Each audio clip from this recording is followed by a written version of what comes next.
আরেকটি বড় বিষয় আপনাদের সামনে তুলে ধরতে চাই। আমি মনে করি এটি অত্যন্ত গুরুত্বপূর্ণ একটি সংস্কার। এটি আমাদের রাজনৈতিক দলগুলো, যারা আমরা জনগণের রায় চাই, আমি তো মনে করি জনগণের সামনে আমাদের এ ব্যাপারেও এটিকেও সংস্কার প্রস্তাব বিবেচনার দরকার নেই। আমি তো মনে করি এটি সংস্কার প্রস্তাব।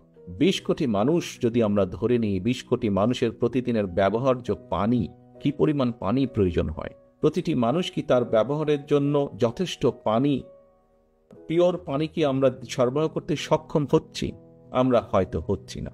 তাহলে এই 20 কোটি মানুষকে কিভাবে আমরা পানির, খাবার পানি বলেন, ব্যবহার্য পানি বলেন, মিনিমাম পিওর পানি আমরা তাদেরকে সরবরাহ করতে পারি?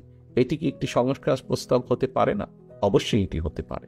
আমরা কি চিন্তা করে দেখেছি সারা বিশ্বে কিন্তু এখন পানি এবং পানির সাথে একই সাথে জ্বালানি, সেটি জ্বালানি বিভিন্নভাবেই হতে পারে, পেট্রোলিয়াম হতে পারে, গ্যাস হতে পারে, জ্বালানি একটি ক্রাইসিস আস্তে আস্তে তৈরি হচ্ছে সমগ্র পৃথিবীতে। 20 কোটি মানুষের জ্বালানি ব্যবস্থা কি হবে, কি হতে পারে, কিভাবে আমরা জ্বালানি কমফোর্ট দিতে পারি মানুষকে, সেটিও তো সংস্কার প্রস্তাব আমি মনে করি। এবং সে ব্যাপারেও আমাদের চিন্তা পরিকল্পনা জাতির সামনে উপস্থাপন করা উচিত।